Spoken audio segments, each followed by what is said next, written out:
You would find some time in the day when you quote stressed. And stress, of course, means different things to different people. And what we're going to try to do is try to see if we can identify some tools in a toolbox that might help you cope with some of this stuff. There have been multiple studies in atrial fibrillation suggesting, for example, that non-drug therapies such as stress reduction techniques, meditation, yoga, yada yada, name the technique, most show some benefit with this. So without further ado, I'm going to back away and let the expert really teach us something. Thank you.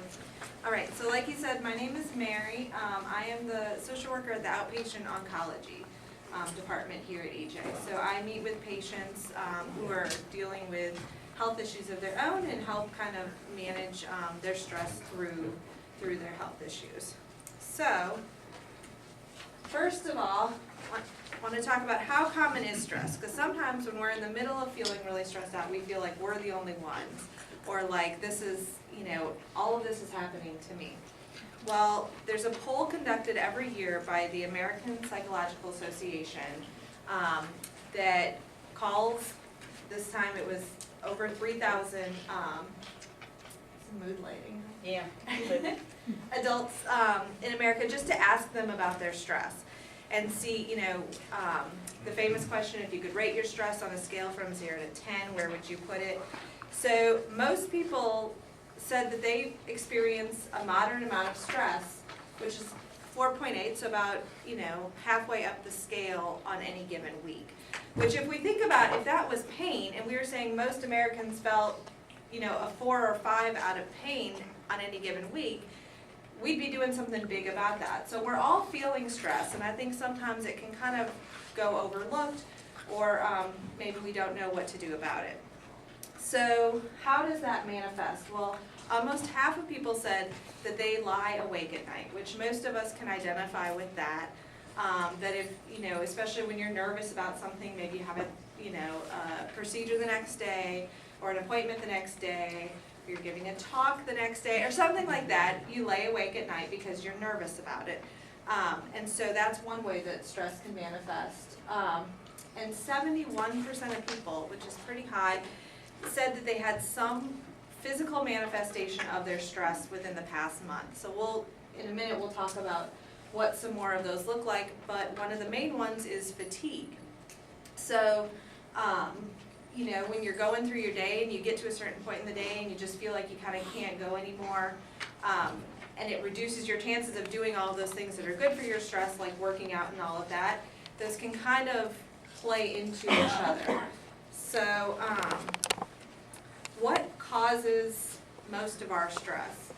So, the Harvard School of Public Health did this study and asked people, so obviously most people are dealing with stress, what is it?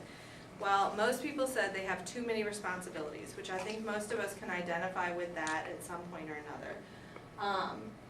A lot of people talk about taking care of family members, and there's kind of that generation right now where you're caring for aging parents, but you're also caring for grandchildren or kids, and it's hard to manage all of that. People are working longer than they've worked in the past, and that can be stressful when you're trying to do that and care for those other people. Obviously, problems with finances plays into stress, and that, can be linked to why people are still working, and work can be a big cause of stress. But over a third of people said health problems, either for themselves or for a family member, is a big cause of stress. And that makes sense, right? Because when you have a health issue, now you have appointments you have to go to. You maybe have lab work that has to be drawn. The number of my patients that I work with, and they open up their calendar and there's like a different doctor every day, that's stressful. And it's worrisome for them when they're getting tests taken and then waiting for the results. So that can cause a lot of stress in people's lives, and obviously that is linked to then finances when you're talking about co-pays and all things like that for you and the family members. So what does it look like when we're stressed? Because I think sometimes when we're in the middle of it, we don't necessarily notice it. Maybe it's a family member who mentions it to you, maybe it's your doctor who mentions it to you. So emotionally, often you'll kind of start to see that someone's stressed when you're seeing that they're very easily frustrated or kind of moody. So that's the time when you're like getting your meal through the takeout, or you're getting your cup of coffee and they put the wrong amount of cream in it and you blow up at them. Well, that's not really something that would normally cause you that much distress, and that's not something that is, you know, life or death at all, but it's, you have so much else going on that you can't deal with that unexpected event. So that kind of goes to the next one, where that feeling overwhelmed. When you talk to people who are reporting high stress levels, a lot of times people will just say like, I just don't feel like I can handle all of it, you know, and that goes with that difficulty relaxing. So if you feel like you have so much to do all the time, it's hard to sit down and relax. So you sit down to watch a movie, and I think our, you know, computers and phones and stuff don't help with this, because you sit down to watch a movie and before you know it, you're responding to emails, you're ordering the Christmas presents, you know, you're doing all of these things and you're not really relaxing and just kind of being in the moment. Also, low self-esteem or feeling lonely. So sometimes when you feel so stressed, it can feel like, well, it must be my fault. Like if I have all this going on and I'm feeling this stress, it's my fault that I'm doing it. I'm doing something wrong. I'm not, you know, doing what I'm supposed to be doing.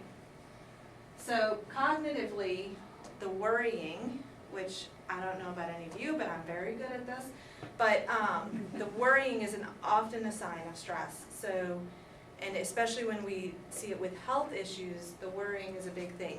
Now, the difference is that a lot of times in stress, we're worrying about things that we can't control, and that worrying about it really isn't going to help us at all. So we'll talk about ways to kind of help with that in a little bit. Racing thoughts, where you start to think about one thing and you're making your grocery list and then you're thinking about, you know, something completely unrelated. Forgetfulness, trouble remembering things. So when you have, that kind of goes sometimes when you have too much going on and then you can't remember one thing or another. Having a hard time focusing is kind of the same thing. And then poor judgment. And that's when you're making kind of like impulsive behaviors because of the stress. And then you kind of can feel yourself, or maybe someone else notices you getting in this pattern of where you're seeing the negative in everything. So this is where, you know, you're talking about a dinner you had last night with friends, and all you can focus on is the fact that the waiter brought you the wrong soda. You know, even though it's a really nice dinner, you're focused on the negative side of it. Physically, it's the low energy again, and then also headaches. So I'm guessing most people have had what they call tension headaches, when you're feeling really stressed and you get that kind of tension from it feels like your muscles kind of are at your neck and all are sore. A lot of people will have upset stomachs when they're feeling stressed, so that's a good sign that maybe you're experiencing more stress than you're realizing. Tense muscles, like I'll notice my shoulders will be tense. I'll have to kind of like, you know, remind myself to relax. Or a clenched jaw, that's something that maybe like even your dentist is telling you they're noticing. And then cold, shaky hands, and then the faster heart rate. So when you're nervous or when you're stressed, you know, when you go to the doctor, they may tell you, well, your heart rate is a little quicker than it normally is, and stress can certainly cause that. Behavioral changes in appetite. So some people eat more, some people eat less. So whatever's different than your norm. Avoiding your responsibilities, that kind of connects back to the low self-esteem, or avoiding people. And then this increased use of alcohol, drugs, cigarettes, those coping mechanisms that aren't really beneficial coping mechanisms, but sometimes people use to kind of check out. And then nervous behaviors. So it's fidgeting, it's, you know, this is mine or this is mine. But, you know, whatever yours is that you do when you're stressed. So maybe someone will start to say, like, I've noticed you've been, you know, biting your nails lately. Is something going on? So there's different kinds of stress. So the first kind is acute stress. So that's a one-time event. and our body kind of does the fight or flight response. But then once the event is over, usually we can kind of bring ourselves back to normal. So that's like you're driving, somebody cuts you off, you know, you kind of have a reaction to that because it's a dangerous situation. But then once it's done, that situation is done and you can kind of go back to your norm. It's different than chronic stress, which often can be caused by like ongoing health issues, ongoing financial issues, where you don't seem to feel like you get a break from the stress. And that's the stress that can lead to behaviors over time that are trying to fix that stress, but can be maladaptive or not good behaviors. So that's where like the smoking, drinking, not getting the right amount of sleep, not exercising, things like that can come in. So now we'll talk about what you can do to reduce your stress or what you can do to deal with it. So this is a little activity that they use at the VA with veterans often, is they first have people list all of those things that are causing you stress. So kind of take inventory of your life and think about all the different things that are causing you stress. Is it your work? Is it family members? Is it friends or interactions you have with friends? Health concerns, money, things like that. And then you want to look for, are any of those things that you can cut out? If they're causing you stress, they're not causing you joy, they're not making your life easier, so are any of those things you can cut out. But how do we decide what to cut out? Because obviously there are certain things that you can't, no matter how stressful they are. So they use this grid, which I really like. So you take each stressor individually and you decide, is this something that's important in my life or is this something that's not important in my life? And then you look at your level of control over it. So is it something that you really have a lot of control over, or you really don't have any control over which way it goes? So, you know, there are certain things like maybe I get upset because my neighbor doesn't mow their yard when they're supposed to. Well, on the grand scheme of things, is that important or not important? I mean, depending on how out of hand it gets, I guess, it could be pretty important, but you know, as long as they're doing it semi-regularly, it's not actually that important. And I actually have no control over when my neighbor mows their yard. I could say something, but I have no control over their behavior. They're going to do what they want. So that's going to be down in this category. And that's the category on the not important side that really you can kind of just take it off your plate because it's not something that you're going to affect change. If it's something that's not that important, but you can control it, so maybe it's how often I mow my yard, then if it takes pretty minimal effort, you can just take care of it. If it's not something that you want to put the energy into it, then you can kind of leave that. Now, the tricky thing is that the things are important. There's a lot that part of it's in control and part of it's not control. So you think about health issues. So, like for the patients that I work with cancer diagnosis, your health is important. Well, there are things you can control. You can take your medication when you're supposed to. You can follow the diet that the doctor has suggested. You can, you know, be physically active like they're suggesting. You can go to your appointments and all that. But then there's a point where you can't control it. And that's, you know, how the medication works in your body. You can't really control that. You do everything you can, but then it does its part. And so, I should have put this up earlier, I guess. But so that's where we can use stress reduction techniques to deal with those things that are very important to us, but that we can't necessarily control and we can't necessarily fix. So that's where often a lot of relational issues fall. You know, you're taking care of your mother and she won't listen to you about her diet or something. Well, you ultimately cannot control her behavior, but it is important to you. So how are ways that you can kind of manage that? All right. So meditation is one way to help relieve stress. And basically what meditation is it's using various techniques to focus your mind on a particular object, thought, or activity to achieve a mentally clear and emotionally calm state. So when we talked about symptoms of stress, a lot of those were kind of that cloudy mind, inability to focus on things, which often leads us to more stress, because if I'm trying to do something and I don't have a clear mind about it, I may make a mistake, I may not do it as efficiently as I would like to, which leads to more frustration. So if we can find ways to kind of calm our mind and focus on one thing at a time, it can help lower our stress. So there's quite a few different types of meditation. Some people use prayer as a type of meditation, which kind of is doing the same thing. It, helps focus your mind on one thing. And there are, obviously most of us, if you've in southern Louisiana, I'll say, are fairly familiar with prayer, but there's also other forms that we'll go through. So mindfulness is the awareness that emerges through paying attention to purpose in the present moment and non-judgmentally to the unfolding of experiences moment by moment. So John Kabat-Zinn is kind of the guru of mindfulness right now.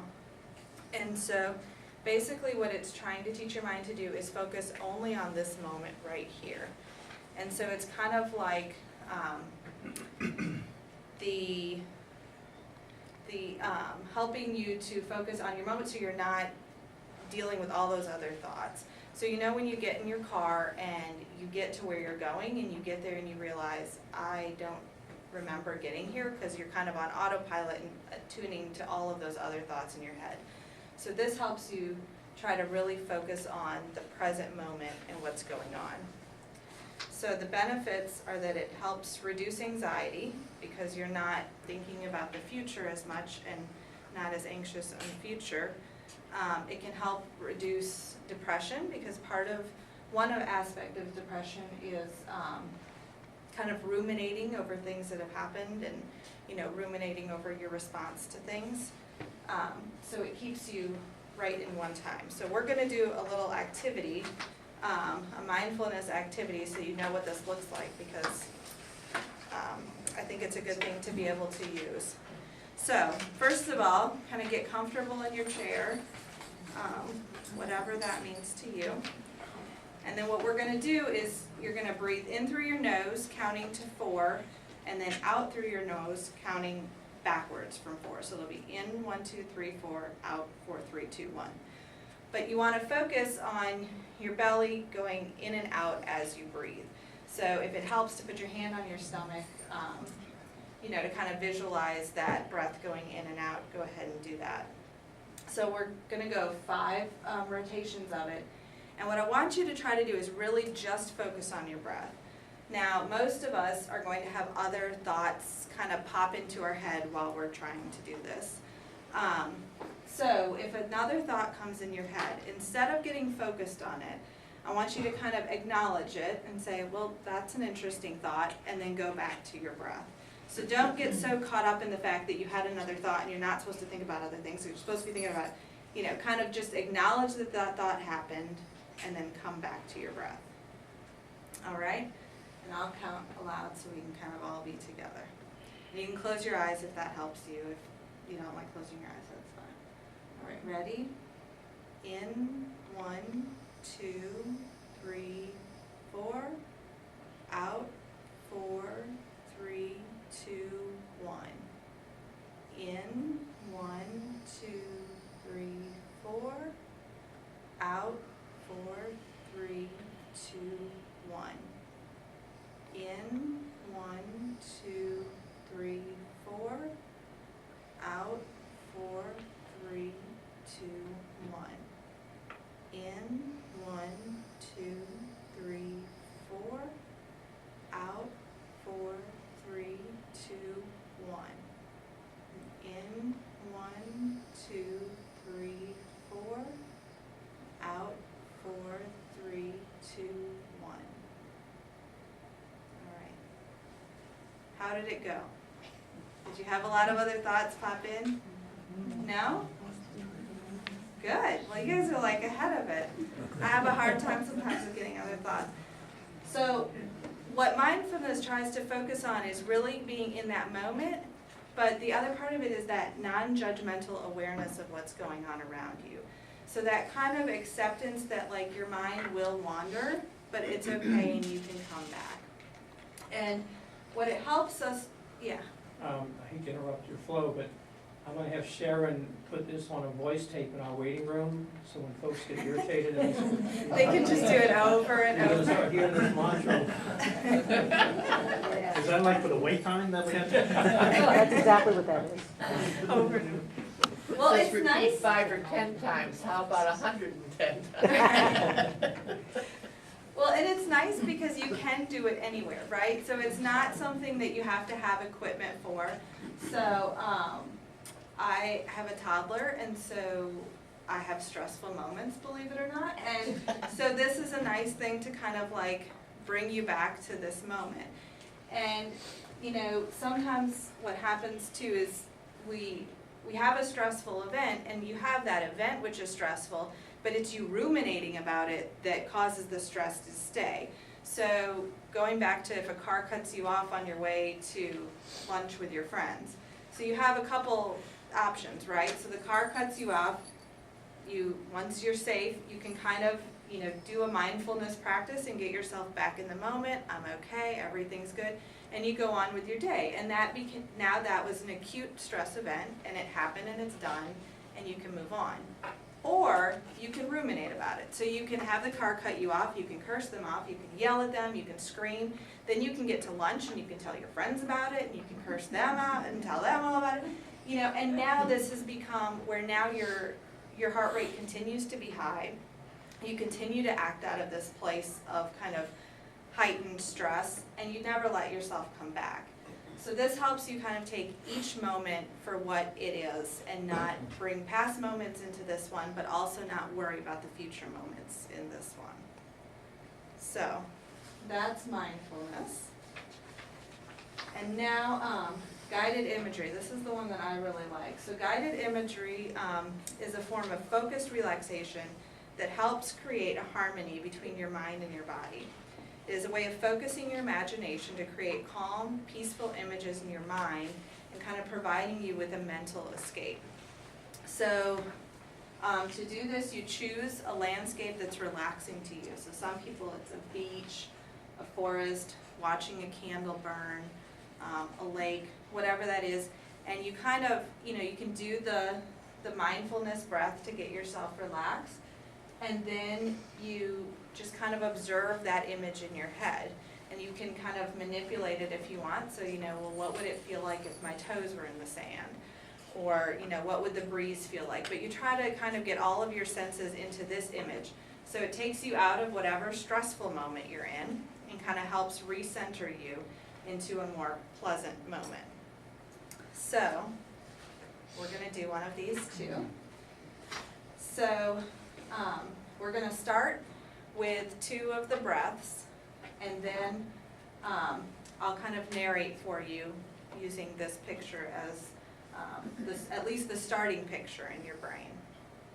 All right, so in our comfortable positions, so we'll breathe in, 1, 2, 3, 4, and out, 4, 3, 2, 1.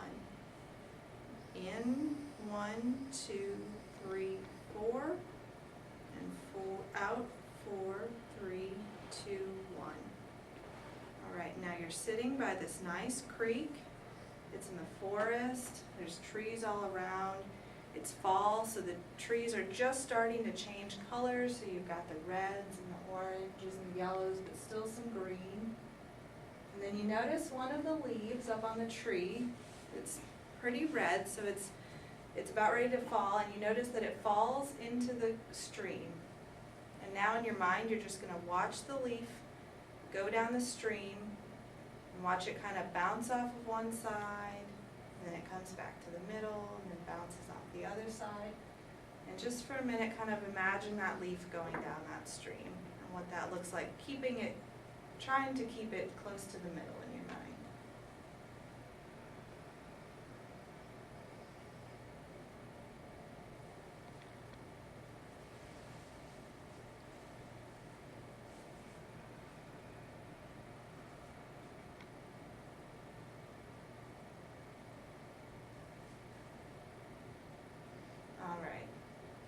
cut you off. I could probably watch the leaf for like an hour.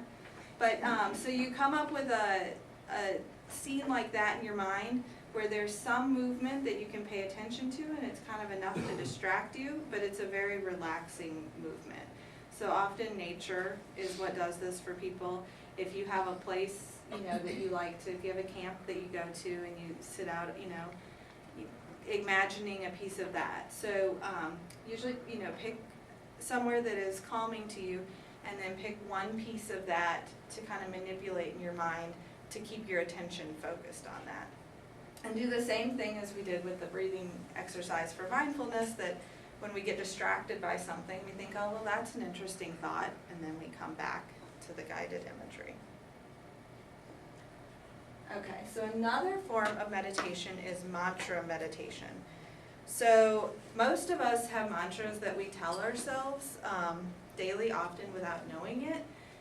Unfortunately, a lot of times the mantras that we tell us are not helpful mantras to us. So a lot of us play on our own insecurities, and so if we're not able to do something, it's that kind of thought in your head, well, I'm not as smart as that person, or I'm not as, they picked up on that much quicker than I did. Or these things that we tell ourselves pretty often actually, but aren't helpful to us. So the goal of mantra meditation is to kind of change that narrative that we have about ourselves and to use mantras that help us and that are more positive and that can be calming to us in various situations. So you use often the very same practice for mindfulness where you get into a breathing exercise where you're very present, and then you can kind of repeat to yourself whatever mantra it is that helps you or that gets you into the mind space that you want to be in that day. So some people, if you have a lot of issues with anxiety, you can say, I am content in this moment. So, it brings you back to this place. And so if you kind of repeat that to yourself, it can help with some of that anxiety, for the future. Some people say something like, I am enough. If you have, you're worrying about, well, this person could do it better than I could, or, this person's, probably a better option, kind of bringing it into, I am enough, I am enough. This is one that sometimes in parenting, when, he's testing all my patients, I have to tell myself, I am enough, like I'm doing the best that I can right now, and that's all I can do. This one I like, it's when you are breathing in, you say, I send myself love, and then when you're breathing out, you say, I send love to someone who needs it. That can be good too if you have someone who's frustrating you, if you have a certain situation that's causing you a lot of stress. Reflecting positively upon that person can help to reduce your stress towards them.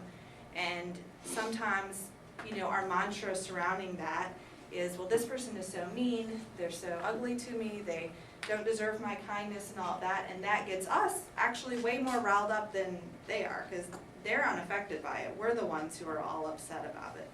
So this can kind of bring us, down. Don't let yesterday take up too much of today. That's a good one if you kind of ruminate over things that have happened. I am a warrior, not a worrier. I like that one. I give myself permission to slow down. That's a good one, I think, for when we're trying to do everything for everybody and that's what's causing us stress. Sometimes we just have to give ourselves permission to slow down, to say no to some of those things that people are asking of us. Similarly, I give myself permission to say no, and then I will not stress myself out about things that I cannot control or change. This is kind of like the serenity prayer that they use in AA, but it goes back to that first thing of looking at what are things that I can control and what are things that I can't. And ultimately, we cannot control other people's behavior as much as we would like to.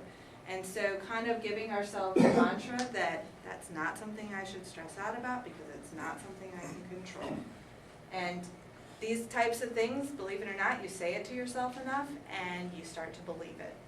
So it's a good one to kind of think about what it is that's stressing you out and then kind of build a mantra around it.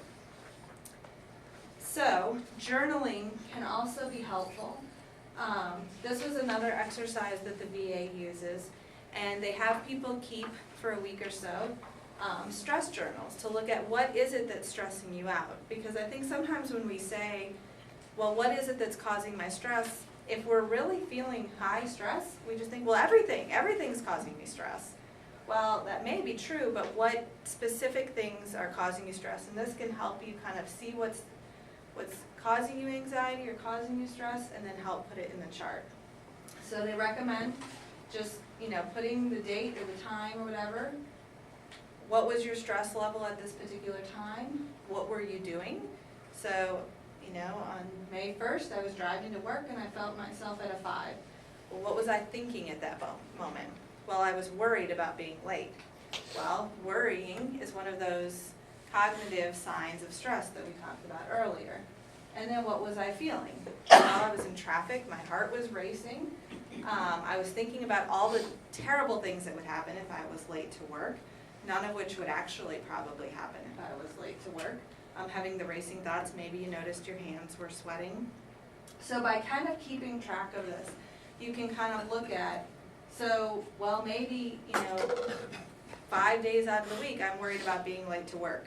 Okay, well, that maybe I can control, maybe I can fix what time I leave in the morning. Or if you're noticing every time I'm, going to see this person, I have high stress. Well, maybe there's a connection. So it can be a good way to kind of track what's causing you stress and see how that's making you feel. This can also be good. Then if you are going to the doctor and they're saying, we've noticed that your heart rate isn't quite what it used to be, you can say, well, look, I've been tracking my stress and this is what's been going on in my life.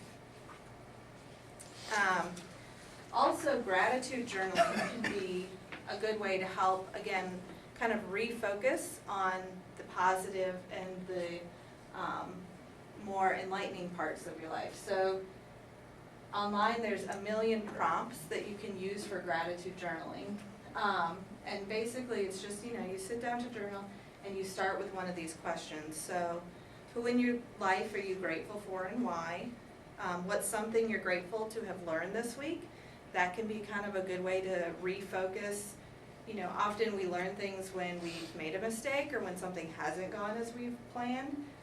So that can be a good way to kind of reframe that situation. So instead of thinking, well, I tried to plan this birthday party and it didn't go the way I was supposed to, well, now I've learned that, you have to pick the cake up at this time, or whatever it was that didn't go well.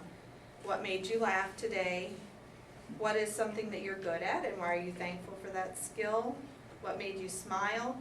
And then I like the last one, it's name someone in your life who's hard to get along with, and what is one quality that they possess that you're thankful for? So again, it's kind of reframing the idea that instead of saying, well, this person's annoying and it stresses me out when I have to deal with them at work or whatever, well, what's a good quality that they have that I'm thankful that they have? All right. And then exercise is a good way to deal with stress. So yoga is a great way to kind of de-stress. You work with a trained yoga practitioner. Obviously tell them before you start about any health issues that you're having, but it can reduce heart rate and blood pressure, and it can reduce anxiety and depression. And yoga is great because it kind of mixes the physical and the mental together. So they use a lot of like the breathing techniques like we were doing, but it's also a physical activity. And I did bring some forms. The Wellness Center here has a yoga program that they do. So I brought flyers on that. They also have meditation programs that they do and various exercise workshops. So all that information is back there. Walking can be a great way to reduce stress, and it's free. So there's no membership required. If you go with a friend, you get the double benefit of the social support and the walking. And I mean, I know now it's kind of hot, but like the malls are open in the morning to walk. Just kind of ways to get your heart pumping. Swimming or being in the water is a great source of exercise and can help reduce your stress, especially if you have like joint pains or things like that that make walking like in the mall hard. Swimming is a great alternative. The fitness center here does have a pool, And a lot of insurance plans now are starting to realize that exercise, the more physically active people are, the cheaper they are to insure. And so they've included gym memberships in your insurance policies.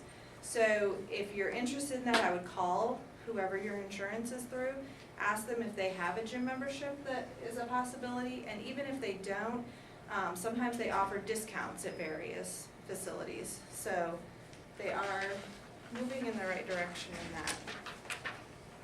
And then there's also talk therapy. So in our lives, it's this kind of like cyclical cycle where your thoughts become your feelings. So if you're thinking positive thoughts, you tend to have more positive feelings. If you're thinking negative thoughts, you tend to have more negative feelings. And then that impacts your behavior. So if you're thinking negative thoughts and you're grouchy all the time, you're probably not going to have great behaviors toward other people. You're not going to be real friendly. Well, if that's how you're acting, you're going to get a response for that. And then that's just going to go back to your thoughts. So if I walk into work in the morning and I don't say good morning to anyone and I don't talk to anybody, I'm not friendly, how do you think they're going to respond to me? They're not going to be like, hey, Mary. You know, they're going to be grouchy to me. Well, that's just going back to my thoughts. Well, this is a terrible place to work. I hate being here in the morning. And so it kind of brings us into this cycle.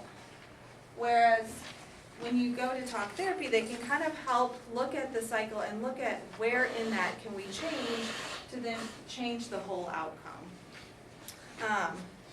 So therapy happens with a counselor, so it can be a psychologist, a social worker, a licensed counselor. You meet with them one-on-one, and you kind of just tell them about what's going on in your life. If you're having, if you have taken a journal of the things that are causing you stress, that's a great thing to bring to them. You can tell them about any symptoms you're having, and then they can help you maybe identify if there are certain thought processes that you're having that are causing you more stress. They can help you change those and kind of put some goals in your life for ways to reduce the stress. They can also help one-on-one with things like meditation and imagery and things like that. So to find a counselor, you can, again, call your insurance company and see if there are providers in your area. PsychologyToday.com also has a great list of providers, and they tell you kind of what they specialize in, so that can be a good resource as well. And then the last thing is social support. So in the survey that they did where they asked people about their stress, 74% of the people said that they had somebody that they trusted and that they could talk to. And if you think about times when you're feeling very stressed, often what a lot of people do is they will talk to someone about it. They'll call their friend up and go out for coffee and tell them about it, or go for a walk or things like that. Support groups like this are a great way to connect to other people, and often to people who may be having some of the same stressors that you are. So, if your health is the stressor, you meet other people who are having that same stressor, and you can see how the other person has dealt with it, what might work for them. Community organizations, so churches, clubs, that can even be like your coworkers, unless they're the ones causing you the stress, and then I wouldn't go there. But just finding ways to kind of connect with people, and that also kind of helps sometimes bring you out of your head when you're ruminating on things. Sometimes when you're around other people, it can help with that. Also, oftentimes our friends give us kinder messages about ourselves than we give to our own selves. So, if you've had a situation, you're telling your friend about it, and you're being really hard on yourself, often they'll be like, well, it's not that big of a deal. Like, they don't even remember that you said that. They'll tell you all these kind messages that really we should be telling ourselves. So they may be good ones to help you come up with your mantra too, because they probably know what your hang-ups are. On the back of the packets then, I did put like a little worksheet just where you can kind of think through some of the relaxation techniques and see what might work for you. I put a template for the journal on there if that's something that's interesting to you. But just so you can kind of think about like what's a mantra that might work for you, what's an image that might work for you. So That's all I have. Does anyone have any questions? We can do some question and answer. Yeah. Okay, of all the support groups we've had, you've given some of the most concrete, practical, actionable things. And we're gonna, Jen, you wanna come up and we can take some questions? But the reason we do this is because there's a huge literature. This is just not BS. There's a huge amount of data collected by some of the best minds in the world about the effect of stress on your physical well-being. Now, I will bet tonight, when many of you leave, if you're here by yourself, you go home to your spouse or significant other, whatever, and they'll say, what did you do? Well, I went to a stress reduction seminar. And they'll say, what did you learn? Oh, I learned a bunch of stuff. It was really cool. It was entertaining. And I'll bet you 90% of you are not going to take one of the actionable steps that Mary's gone over. So I want everybody to make a commitment that of all the tools, this is just a subsample of all the tools that are available, you're going to try 3 things over the next month. Okay, write them down on a piece of paper, get a piece of Scotch tape and put it on your mirror in the morning so you remember it, that you'll be reminded, and try to practice, try to implement, try to put into effect something that might have a profound effect on you. Now, for some of you, it's not going to do anything. And you may need some other tool to go try. But until you start experimenting with the tools and you see what might be a benefit, you're not going to get anything out of this. This is supposed to be an actionable thing that will improve your health. We can give you pills. Okay, you know what the most powerful pill is? It's a placebo. Because you believe it'll work. And that effect is well documented. But we're trying to tilt everything in your favor, whether it be mental things you can do, physical things you can do with your body, yoga. I mean, not everybody's going to get into yoga, but many of you like to walk. Many of you enjoy the feeling of a swimming pool. You know, so many physical things you can do that you can take some actionable steps, and then you can test it. If you think it's BS after a month, you go try something else. But maybe you'll hit upon something that for you unlocks the key. Now, some of the hardballed in the rooms, I know are going to just say, yes. But until you try it, you're never going to know whether it's going to work for you. You gave me a bunch of ideas during the talk. It was not only a very practical talk, but I thought it was also entertaining and well delivered. In that, you know, I had a thought that maybe we should have you do a little meditation tape for our office. And those of you who have the cardio device could check your heart rate walking in after waiting for 30 minutes and then after implementing some of the, we could try that in our office. So I mean, these are tools because when your body gets into a stressed out state, there's a physiology behind that, right? Dr. Hans Selye many years ago wrote a book called The Stress Response. And stress basically is the production of 2 chemicals, adrenaline and cortisol. And once you go into a stress state, that definitely affects your heart. Okay? So you can measure that. There's a technique called heart rate variability where you can measure the variance in your heartbeat, beat by beat. And when you're in a stress state, you lose the coherence of your heartbeat. And that definitely makes you more prone to AFib. So I'm not saying it's going to work for everybody, but for many of you, implementing some of these techniques may actually be a way for you to gain some control. Remember, Mary said when you lose control, that's a stressful thing, to bring some control back into your life.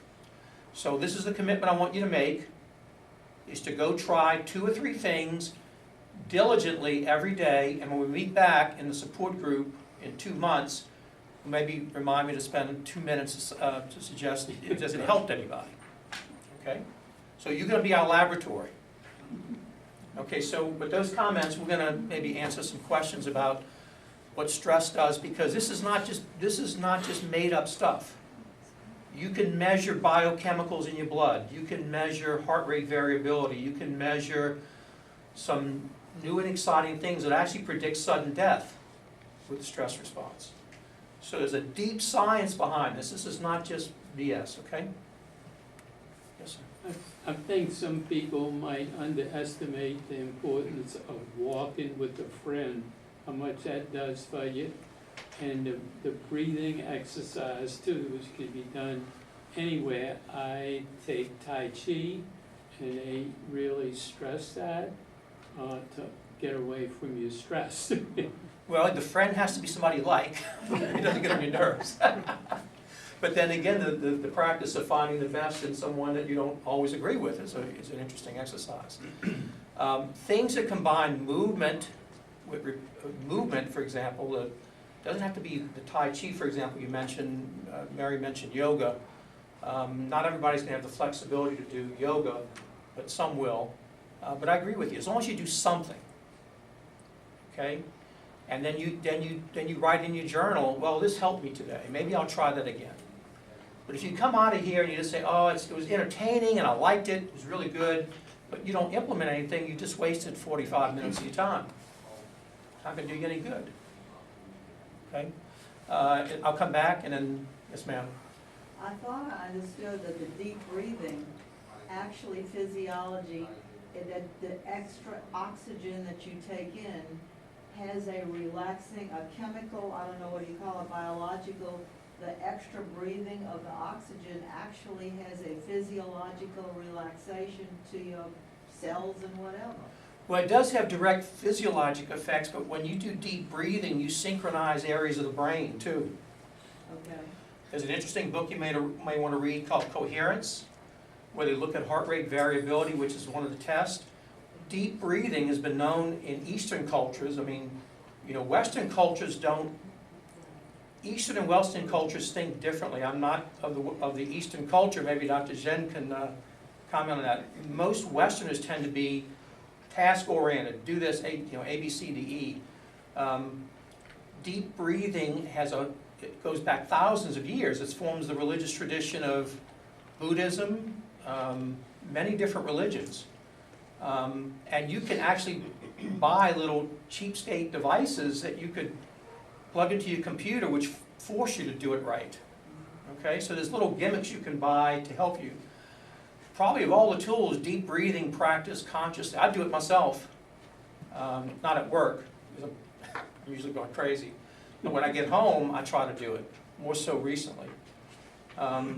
So they're very useful tools if you do it, if you practice it. If you don't practice it, it doesn't do anything.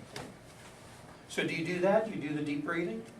I do, and sometimes if I'm having a hard time go to sleep at night, I'll do the deep breathing, and maybe it's psychological, maybe it's physiological, who knows? But it does seem to put me much more into a sleep pattern. Well, the physiologic changes that you're talking about take a whole book to describe, because it affects everything. It affects the entire pituitary, glandular axis. So it does have benefit. There's no doubt it has benefit. Absolutely. And a lot of people use the guided imagery too for help to get to sleep, to kind of, you know, calm your mind, and it gives you something to focus on, because I know a lot of times when you're laying in bed is when all of those thoughts kind of start circulating, so giving yourself one thing to focus on can be helpful. Sleep is so important, because if you look at studies on sleep and AFIB, I was looking this up not that long ago, there's so many patients say, I can't go to sleep, or I ruminate. Many different terms for ruminate. Flight of ideas. How many in this room feel like they have poor sleep quality? Sometimes. It's high, which is also aggravated by the stress of the illness, because many times, particularly if you go into AFib during sleep, you have what's called anticipation anxiety, right? And then you're on medicines which have sometimes indirect effects. Amiodarone, for example, has very profound effects on REM sleep in some patients. So it's a combination of the illness and the treatment. But I'd say, I didn't count hands, but maybe 80–90% of the folks said they had some sleep problems. And then what do? You take sleeping pills. We get asked for sleeping pills a lot of problems with sleeping pills. How many take melatonin and how many take natural sleep aids? Melatonin. Milk? How many drink? How many take a slug of wine before sleep? It's actually the worst thing you can do. How about hot tea, honey before Hot tea, you go? chamomile tea, okay. What's some other sleep I've aids? heard Milk? that milk is a sleep aid. For different people, it could be different things. But many people you saw have sleep problems. We should have no, you're not a sleep expert, we should just. I know, a sleep person. Yes, sir, you have a question? Yeah, mine's actually gonna be more of a physical problem, because I will work outside until I'm just totally dead to my body's dead. I know you, and that's true. I will drink water and water and water all day long, but since I'm on a diet that I'm not supposed to have salt, low fat, everything I'm supposed to have, I cramp up at night. I can't do anything, and I know it's not from the Well, the cramp, Anavastin I'm taking or anything, but I'm just totally out of. well, part of it is the atorvastatin, part of it is the statins.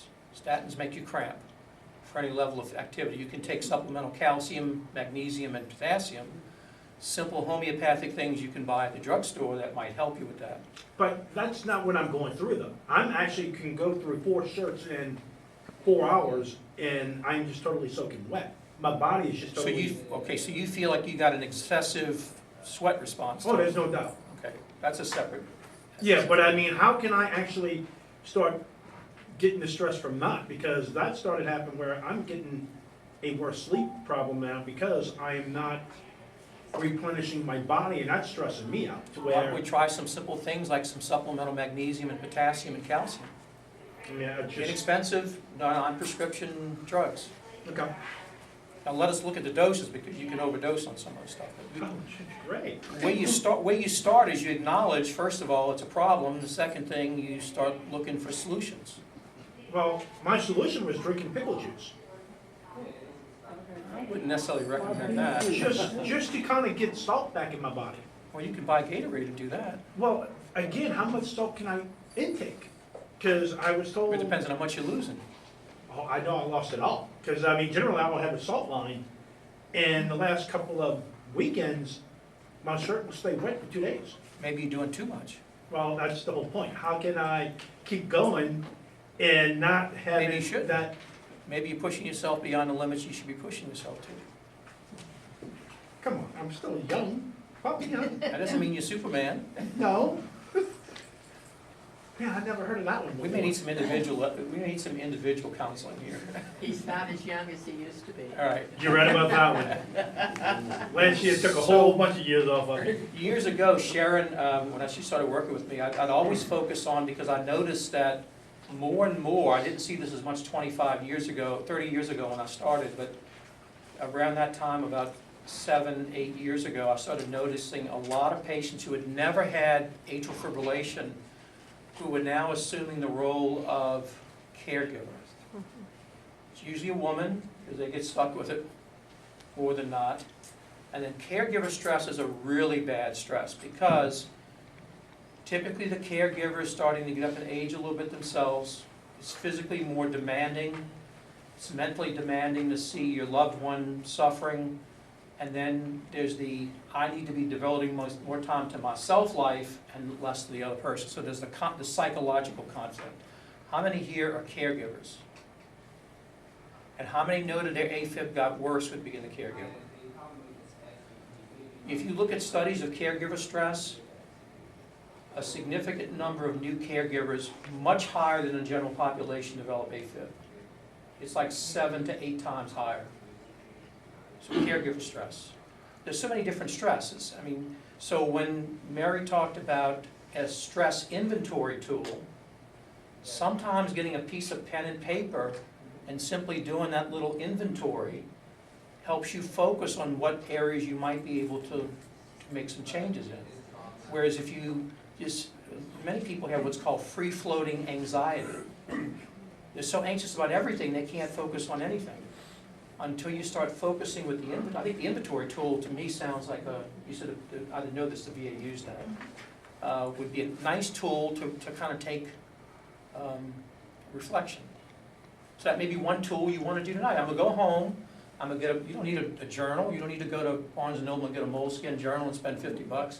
Take a piece of paper, put an envelope so it's private, get a pen, and start writing out what are the things that are most stressful to me right now. Very simple. You don't need big, expensive tools to do this stuff. So let's try that for some folks. Yes, sir. How about the stress of watching sports when you really get into it? That relaxes me. What's that? Unless I watch LSU, then I get really stressed. Yeah, Hopefully that's an acute stress. Yeah, it'll be It's some done. stress. You gotta watch hockey, that way they'll beat each other up, that way you won't feel it. How many feel physical exercise makes them less stressed than, say, something like a guided imagery? How many respond more to physical than to imagery type stuff?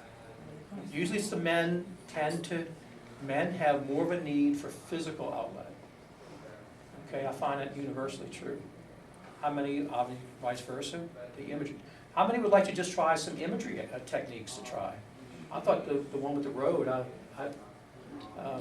sometimes when I'm stressed, I have a place in Mississippi, and I remember a particularly beautiful night when it was rain, and I was just sitting out on the porch, and it just was beautiful. For me, that just fixed in my mind, and I think back to that. So all of you have some image you can bring up and may be helpful to you. But you gotta train your mind to quickly focus on that when things go all over the place.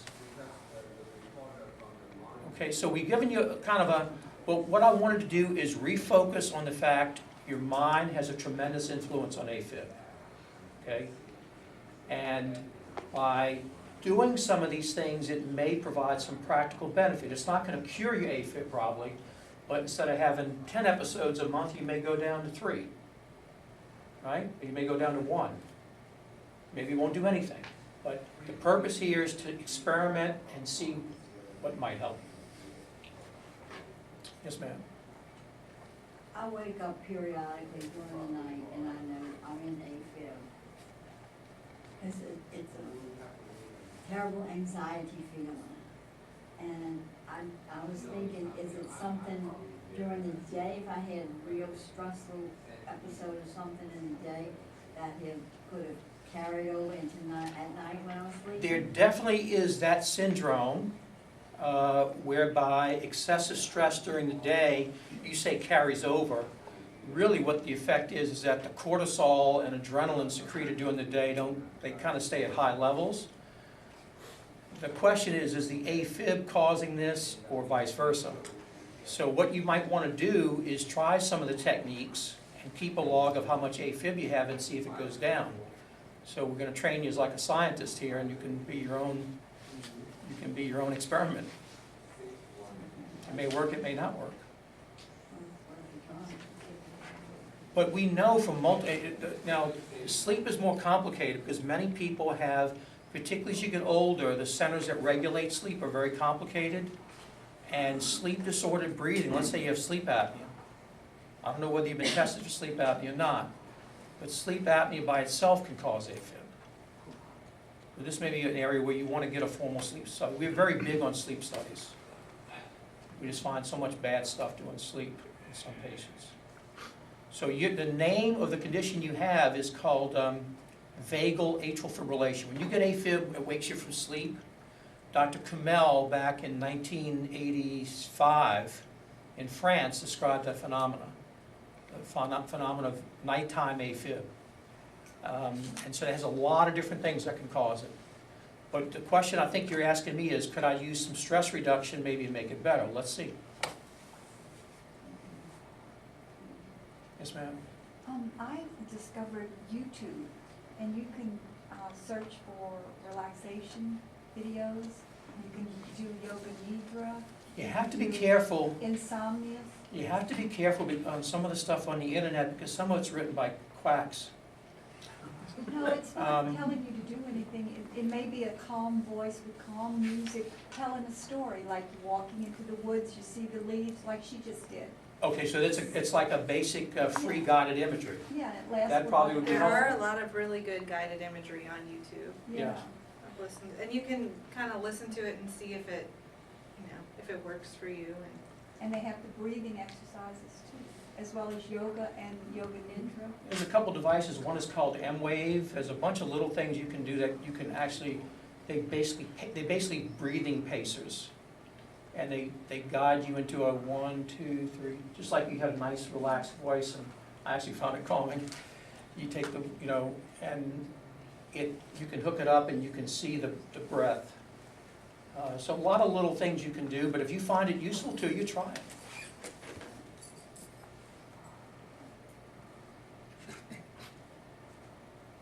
So did y'all like this session? I really thought that, I think this is one of the best support group meetings we've had, because it touches on so many different things that. At least I feel relaxed. Before I see this, I have everything listed there. The trouble is when you get stressed, you tend to not focus on, okay, I need to de-stress. What happens is you go down the path of acceleration of stress. You start ruminating about it, you get flight of ideas, then you can't refocus yourself. Then you never pull out the tools. When you start feeling the stress is when you have to train yourself to use the tools early in the stress process and see if it helps you. So now you got a set of about a half dozen things you can try. Go play with it. And so when I come back, Sharon's gonna, in 2 months when our next meeting is, we're gonna survey. Did it help? Did it not help? Okay. Any other general topics about AFIB that anyone want to ask about? We should do another one like this. You want to expound and do level 2? There we go. I think you need a sleep one too. I'd come to that probably. Yeah, the sleep is so complicated because it involves the physical and a lot of different things. Sleep is so complicated. Nobody really understands sleep. But it's nice when it works. Or we could take your grandkids to Disney World. You can take mine. That caused as well as reduced. But you got to work on some conscious thing. I mean, the thing about exercise is that many folks are so stressed they can't get into the habit of doing the exercise. You know, it's just really tough. But if you can get yourself into exercise, particularly for those where it does provide the relaxation, exercise is extremely useful. And it helps with that fatigue that can come from stress, Yes. which is that other, a lot of people don't exercise because they're too tired. But you're tired because you're not exercising. Yeah. It goes around. So we got some practical stuff. Usually we throw a bunch of stuff at you. Now we're putting the burden on you guys tonight to go. But I still think the waiting room idea is a good one. Everybody bring who has cardio devices? Bring your cardio devices. We're going to try to get a meditation tape for the waiting room. I will notice one thing. Those who seem to be the most irritated with the waiting times in our clinic, and believe me, Sharon, I hate making anybody wait. But I've got the choice of either taking a sick patient and making them wait 6 months, or seeing them and make sure nothing bad is going on. So I do find those who get the most irritated in the waiting room tend to be the most easily to go into AFIB. We haven't done a study, but I just think that there is some of that truth. That if your frustration levels or your ability to deal with that is not good, I'm not making a plea, I just know that when I interrogate the devices, those who seem to be the most irritable tend to have the most AFib. It's just an observation we'll stop on. That was great. That was good. Thank you, Exactly. All right, we'll be available for a few minutes. It was kind of a brief session, but again, we got a laboratory to go along with it. And Dr. Giles relaxed. Very true. This is probably I'm most relaxed today. Yeah, really.